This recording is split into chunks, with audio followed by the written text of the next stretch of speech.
Olá, queridos, vamos para mais um Maná Diário. Hoje gostaria de meditar com você a respeito de missões e intercessão. Penso que você já ouviu alguma vez que todo discípulo ele tem uma missão a cumprir. Todo aquele que entregou a vida para Jesus, ele tem uma missão a cumprir. Que missão é essa? Testemunhar do Evangelho de Jesus no poder do Espírito Santo. Fazer discípulos, conduzir pessoas a seguirem Jesus. Em Mateus 28, 19 e 20 nós temos a orientação, a grande comissão. Então, queridos, todos foram chamados para essa missão, aqueles que entregaram a vida para Jesus. Mas nós sabemos que não é fácil. Não é fácil pregar o Evangelho com fidelidade, não é fácil cumprir com essa ordem, porque requer entrega, requer investimento.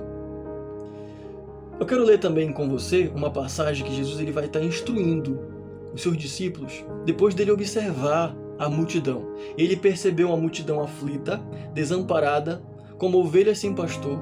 O coração de Jesus ele se compadece e ele instrui os discípulos, dizendo o seguinte, Mateus 9, 37 e 38. Olha o que ele diz.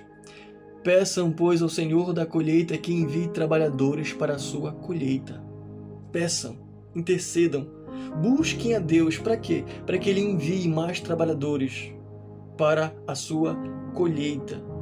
Aí algumas pessoas podem pensar o seguinte, mas espera aí, já tem tantas pessoas falando de Jesus na internet, tantas igrejas em cada esquina, tem tantas pessoas falando de Jesus, escrevendo sobre Jesus, por que devemos orar pedindo por mais? Queridos, infelizmente, tem poucas pessoas falando de Jesus com fidelidade, tem muitas falando sobre aquilo que acabam aprendendo e depois reproduzem, mas com fidelidade, de acordo com as escrituras, a gente percebe que tem poucos pregando o evangelho pleno, o evangelho da salvação, o evangelho da renúncia, o evangelho da graça de Deus em Cristo Jesus. Tem poucos, queridos. Por isso nós devemos orar por missões e nós não devemos olhar para a missão como algo secundário. Nós devemos olhar para a missão com o olhar de Jesus, queridos. Jesus ele se importava com as pessoas, com o perdido, porque só existe dois caminhos. Existem várias religiões que pregam várias coisas, mas quando nós olhamos para a Bíblia, queridos, e olhamos para as palavras de Jesus, nós aprendemos que só existe dois caminhos. Só existe, queridos, o céu e só existe o inferno. E Jesus, ele é o único caminho, ele é o único caminho, ele disse isso. Eu sou o caminho, eu sou a verdade, eu sou a vida. Nós devemos orar por missões, devemos orar para que Deus levante mais trabalhadores. E o próprio Jesus, queridos, quem nos direciona a orar ao Pai e pedir mais trabalhadores, é o próprio Jesus. E nós devemos incluir nas nossas orações para que Deus levante mais missionários transculturais, missionários que eles ultrapassem as fronteiras e preguem o Evangelho para nações que ainda não ouviram falar de Jesus, não ouviram o Evangelho de Jesus. Devemos orar para que Deus levante mais evangelistas, mais plantadores de igrejas, mais obreiros. Só que, claro, obreiros fiéis, igrejas bíblicas. E quando nós oramos por missões, você sabe o que acontece? Eu quero compartilhar com vocês alguns pontos breves para mostrar o que acontece quando nós oramos por missões. A primeira coisa, nós alinhamos o nosso coração ao coração de Deus.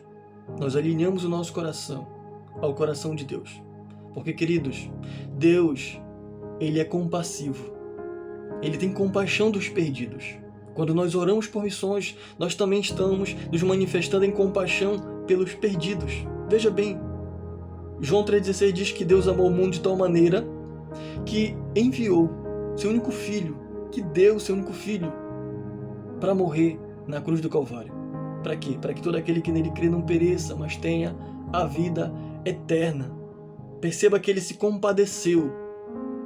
Outra coisa, quando nós oramos por missões, nós reconhecemos a nossa dependência. Nós admitimos que a obra é dele e que nós precisamos do seu poder e da sua direção. Não é com a nossa força. Não é eu que devo abrir uma igreja. Não é eu que devo sair para cumprir com a missão de acordo com o meu querer, não, é de acordo com as Escrituras. É abrir uma obra, mas com o propósito de pregar o Evangelho verdadeiro, o Evangelho da graça de Deus, para salvar os perdidos, não para benefício próprio. Em terceiro lugar, quando nós oramos por missões, queridos, nós intercedemos pelos obreiros, porque já tem pessoas pregando o Evangelho, sem dúvida nenhuma. Eu tenho conhecimento de várias pessoas pregando o Evangelho em várias partes do nosso estado, dentro da nossa nação, em várias partes de países. Então, nós devemos orar para que Deus continue fortalecendo esses obreiros, porque eles cumprem uma ordem e eles cumprem uma missão que muitas das vezes outras pessoas não cumprem e nós não conseguimos ir para lá para cumprir essa missão. Em quarto lugar, quando nós oramos por missões, queridos, nós pedimos por portas abertas. Oramos para que corações eles sejam receptivos ao Evangelho e que as barreiras sejam quebradas. Quando nós oramos por missões, nós intercedemos e podemos clamar para que as portas do Evangelho se abram. Tem alguns países que ainda têm as portas do Evangelho fechadas. Tem países por aí que pouco se fala de Jesus. E, em último lugar, quando nós oramos por missões, nós somos despertados, queridos. A oração, ela pode nos mover a também ir. Mas quando nós não podemos ir, eu não faço nada? Não. Também ela nos move, queridos, a contribuir, a nos movimentar.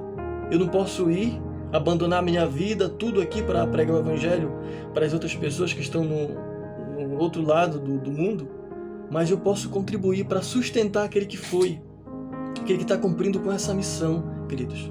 Então existem muitas outras formas de eu contribuir, mas eu posso contribuir, mesmo que eu não tenha recursos, mesmo que eu não tenha possibilidade de ir, mas ainda posso contribuir orando, queridos. Tem uma frase que dentro da comunidade no qual eu faço parte, denominação no qual eu faço parte, e nós trabalhamos muito com missões, e tem uma frase que nós repetimos muito, que é o seguinte: missões se faz com os pés daqueles que vão, missões se faz com as mãos daqueles que contribuem, e missões, queridos, se faz com os nossos joelhos, por meio da intercessão. Então eu quero instigar você a fazer missões, eu quero instigar você a orar por missões. Tire um momento hoje para poder interceder, ou então ofereça a sua própria vida, para que Deus trabalhe e molde você, para que você possa pregar o Evangelho da maneira como Ele quer. Amém? Vamos orar? Pai, nós oramos em nome de Jesus pedindo que o Senhor nos direcione de acordo com a Tua vontade. Pedimos que desde já, ó Deus, o Senhor abençoe cada missionário, cada um que invoca o Teu nome, cada um que fala do Senhor, espalhado pelo nosso mundão aí, Senhor. Nós oramos em nome de Jesus. Protege e guarde cada missionário, cada obreiro, evangelista, aqueles que têm pregado o Teu Evangelho com fidelidade, ó Deus, aqueles que têm sofrido muitas das vezes, aqueles que estão desencorajados, encoraja em nome de Jesus. E levanta, Senhor Deus, em nossas igrejas, em nossas comunidades de fé, levanta pregadores fiéis ao Teu Evangelho, ó Deus. E movimenta o nosso coração também para que a gente possa fazer algo, possa contribuir, possa ir, possa orar por missões. Por isso eu oro, Pai. Assim como a mensagem chegou aos nossos corações, chegou à nossa vida, possa chegar na vida de outros também. E para chegar na vida de outros precisa de pessoas que comuniquem. Porque Paulo disse: como ouvirão se não há quem pregue? Precisa de alguém para pregar. Por isso nós clamamos: faça a Tua obra em nossa vida e na vida daqueles que o Senhor vai levantar para pregar o Evangelho a todas as nações. Oramos em nome de Jesus. Amém e amém. Que o Senhor, queridos, nos abençoe.